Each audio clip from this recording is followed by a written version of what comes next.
강남 부자를 꿈꾸는 분들의 채널, 편하게 보다 보면 남들과는 다른 투자를 할 수 있는 채널에서 인사드리는 강남이나 강부자입니다. 자, 그럼 이번 영상에서는 중견기업, 상장을 앞두고 있는 비상장 기업의 주식을 사는 방법을 말씀드리려고 합니다. 이런 회사들은 설립 후에 꾸준히 성장하면서 나름 시장에 안착한 회사들인데요. 이런 중견기업들의 주식이 왜 시장에 나오는 걸까요? 주식이 시장에 풀렸다는 이야기는 누군가가 보유한 주식을 판다는 이야기인데요. 회사 초기에 투자한 개인 투자자나 전문 투자사가 차익을 실현하기 위해 자신이 보유한 주식을 매각하는 경우가 있죠. 또 회사의 창업자나 헌신적으로 일한 직원이 스톡옵션을 받아서 주식을 파는 경우가 있습니다. 이렇게 나온 주식들이 거래되면서 시장이 형성되죠. 파는 사람들은 차익 실현을 위해 매각하는데 이런 주식을 사는 이유는 무엇일까요? 회사의 미래 가치가 지금보다 더 크게 성장할 거란 믿음 때문일 건데요. 만약 1,000억 원의 기업 가치를 평가받았던 회사가 전문 투자사로부터 2,000, 3,000억 원의 투자 가치로 평가받는다면 개인이 소유한 주식의 가치도 2배, 3배로 가치가 늘어나죠. 또 회사가 상장을 발표한다거나 신약 개발, 대규모 해외 수출 등 사업장의 호재가 생겼을 때도 당연히 회사 주식의 가치는 상승할 겁니다. 특히 벤처기업의 경우 단기간에 기업 가치가 10배 이상 오르는 경우도 종종 볼 수 있고. 자, 이런 중견기업, 벤처기업의 비상장 주식은 어디서 살 수 있을까요?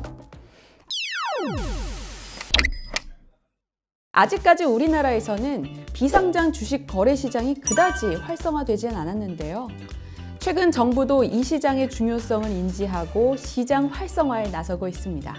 우선 가장 오래된 방법은 인터넷 커뮤니티를 통한 직거래입니다. 38 커뮤니케이션이라는 커뮤니티가 가장 유명한데요. 이곳은 주주들의 토론방도 있고 시세 정보도 노출하고 있습니다. 이곳에서의 주식 거래는 직거래로 진행이 되는데요. 주식 거래를 하기 위해선 증권사에서 만들어주는 주식 계좌가 필요하다는 것만 제외하면 평화로운 중고나라나 당근마켓 같은 직거래 사이트 이용 방법과 크게 다르지 않습니다. 주식 계좌를 만드셨다면 사고 싶은 회사의 주식을 파는 사람을 찾으면 됩니다. 이후에 거래 가격이 결정되면 서로 만나서 주식 양수도 계약서를 작성하게 됩니다. 이후 주식을 파는 사람이 사는 사람의 주식 계좌에 주식을 넘겨주면 구매자는 판매자에게 대금을 송금하는 방식이 일반적입니다. 이야기만 들어도 선뜻 거래하기가 망설여지시죠? 그래서 사설 중개업체나 브로커를 끼고 거래를 하기도 하는데요. 아무튼 일반인이 접근하기는 좀 어려워 보입니다. 다음은 KOTC 시장을 이용하는 방법입니다. KOTC는 자본시장법에 따라서 금융투자협회가 운영하는 비상장 주식거래 시장인데요. 대부분의 증권사 HTS에서 코스닥, 코스피 주식처럼 사고 팔 수 있다는 장점이 있습니다. 앞서 말한 직거래보다는 훨씬 안전하고 간편하죠. 최근 비상장 주식 시장에 대한 관심이 커진 건 KOTC 시장의 거래액만 봐도 알 수 있는데요. 지난 2016년 KOTC 시장의 전체 거래액은 1,590억 6천만 원에 불과했는데요. 지난 2019년에는 8,849억 원까지 늘어났습니다. 특히 올해는 바이오 벤처기업 투자 열기가 고조되면서 하루 거래액이 100억 원을 넘은 날도 있었죠. 이런 KOTC 시장에 회사의 주식을 팔기 위해 등록을 원하는 기업은 최근 사업연도 매출액이 5억 이상이고 적정한 회계감사인의 의견, 그리고 자본 전액 잠식이 아니면 KOTC 시장에 신규 등록을 신청할 수 있습니다. 말이 좀 어렵죠?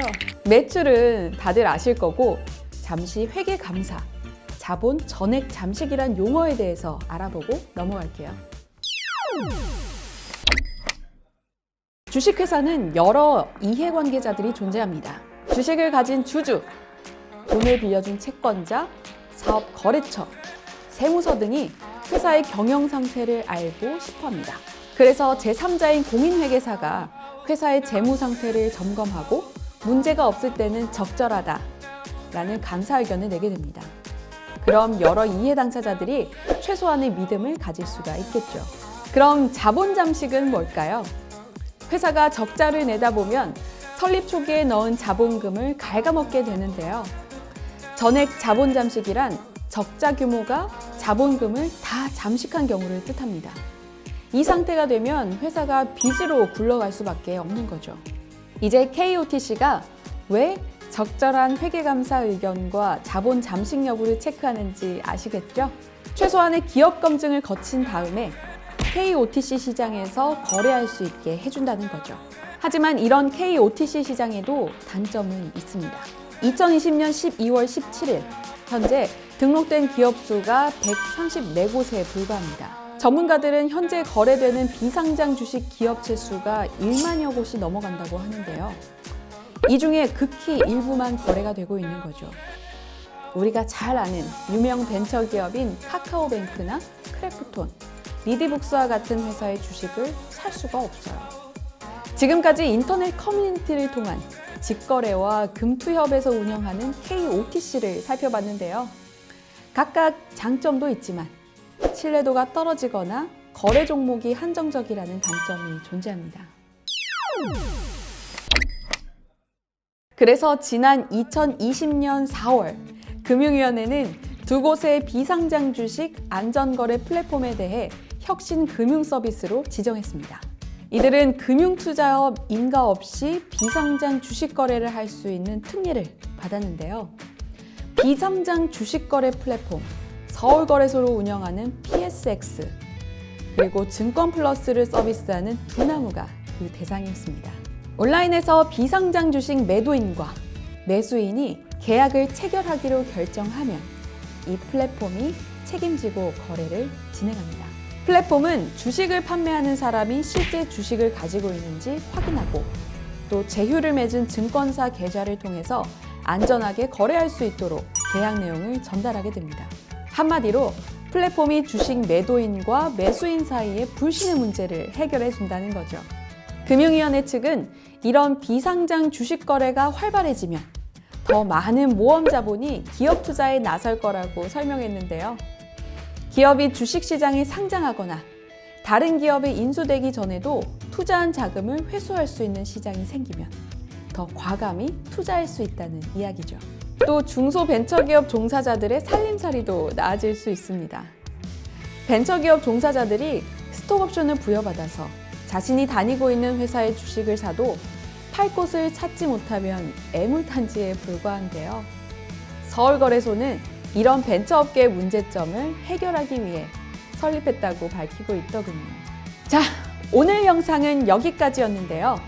지난번 극초기 기업 투자 방법과 함께 이번에는 중견 벤처기업 비상장 주식 취득 방법에 대해서 알아봤습니다. 다음번에는 조금 더 전문적인 투자 방법에 대해서 알아볼 건데요. 어떤 방법이냐고요? 그건 구독과 좋아요, 알림 설정을 해주시면 업로드되는 즉시 확인할 수 있습니다. 감사합니다. 다음에 또 봐요. 안녕!